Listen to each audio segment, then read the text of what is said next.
we also have Juan Zarate in Washington. Juan, I want to talk to you as well. We know that there potentially, Holly was talking about Kurdish separatists as well have been involved in attacks in Ankara. Talk to us about the groups, both ISIS and the Kurdish separatists, and why we're seeing these kinds of attacks. Again, we don't know who is behind it, but we want to get a sort of a sense of the past attacks that have taken place there.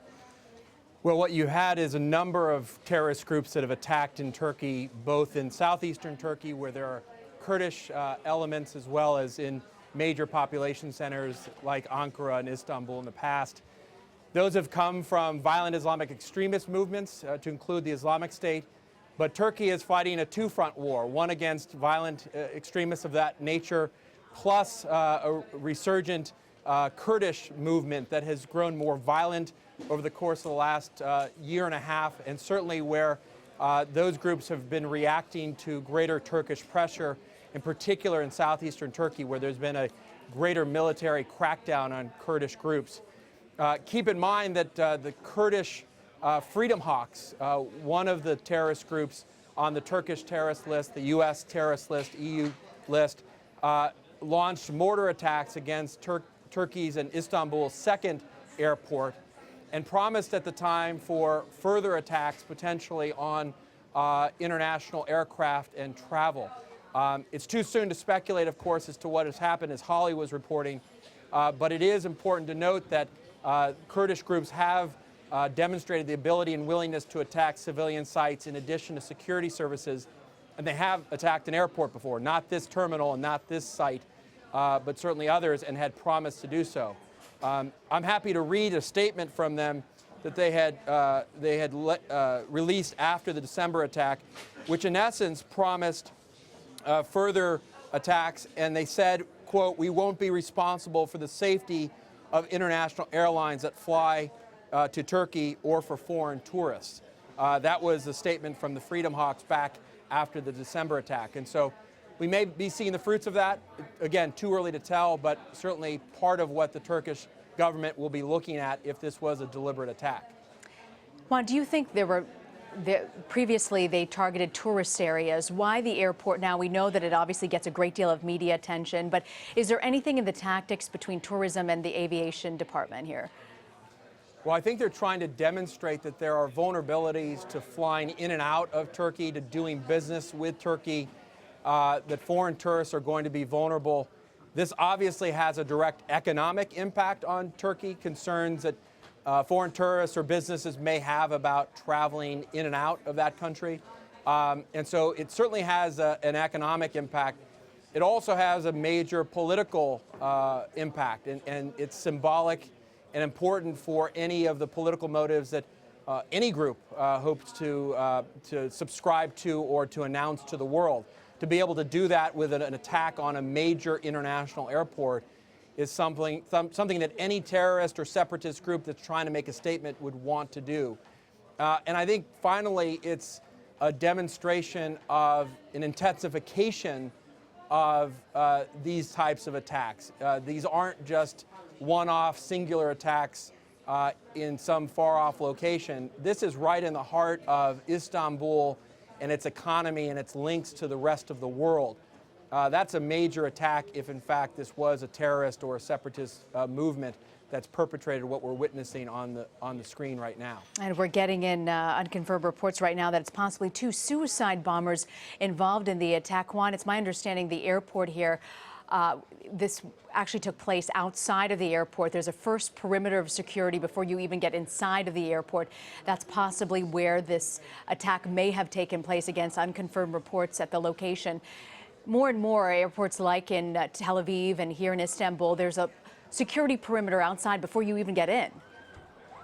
Absolutely, and you saw this, of course, in the Brussels attack, where the bombers were outside the classic security cordon, had gotten through, obviously, where the vehicles are able to access, were able to get baggage and the bombs in place so that the passengers and those traveling not beyond security were then affected and hit by the attacks. And so you're right, the terrorists have over time moved their attacks further and further away from the inner security rings, trying to then impact as many visitors and travelers as possible, and certainly trying to grind the airport to a halt. In most major airports around the world now, especially in Europe, post-Brussels attack, you've seen additional choke points and security and checks well before you reach the terminal. And that involves vehicle inspections, inspections of documents of passengers, and certainly more armed personnel as well as bomb dogs to try to avoid these kinds of attacks. We'll have to see what the facts bear out, but if this was an attack outside the security zone, it's another demonstration that those are vulnerabilities that terrorists recognize and are trying to take full advantage of. Juan, we're getting in now that apparently, according to reports, suspects detonated explosives before passing the X-ray security check. That's according to a Turkish official. And then police fired shots to try and neutralize, as the term they use, neutralize the suspects at the international terminal. It's interesting that this is also taking place at the international terminal of all places, and the fact it was potentially right just before security. That's right, and I think, again, it's an area of vulnerability. The security is imperfect in any airport outside of the strictest security cordons that are established by the security services or the airport security. And so that's clear. You also have the reality that if this is ISIS or if this is the Kurdish Freedom Hawks or some other element of the Kurdish militant network, they are clearly trying to affect the sense of stability, not just within Turkey, but its relations with other countries and its economy. That's why you would have an attack on the international terminal. It would be a signal that foreign tourists are susceptible to these kinds of attacks, and it would be a demonstration to the world that Turkey is unstable, or at least can't secure itself, especially at its most important venues and areas of traffic like the international airport and terminal. Many people know about ISIS, Juan, but they don't really know about the Kurdish separatists. What is their beef, and why are they so upset with Turkey? Can you explain that to us? Sure. You have had a long-standing battle between Kurdish groups, Kurdish political efforts to acquire more autonomy and, in some cases, independence.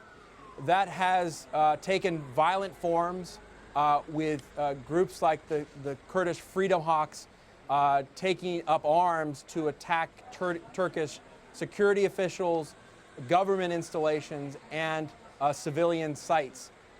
You have other groups within the Kurdish elements that have floated in and out of militancy, and you've had different degrees of cooperation and attempts at peace negotiations between the Turkish government and the Kurds. In fact, President Erdogan had tried very hard, at least initially, to gain a peace treaty or negotiations with elements of the Kurdish population and these Kurdish groups that have proven so dangerous. That fell through, and over the last 2 years, we've returned to a period of great conflict where the Turkish government and military have been clamping down on Kurdish groups. You've had the Kurdish groups resurrect a lot of their terrorist cells and networks. We've seen that over the course of many months now in Ankara, in southeastern Turkey. And you've had the Turkish government very much worried about not just the rise of these groups in their country, but also the rise of these Kurdish groups in places like Iraq and Syria, where in Syria, for example, the U.S. has aligned with a group called the YPG to go after ISIS and to go after other enemies. And so there has been widespread conflict here for a number of years. It has increased over the last 2 years, and what you've seen has been an uptick of both military crackdown on the part of the government and an increase in terrorist activity on the part of these militant groups.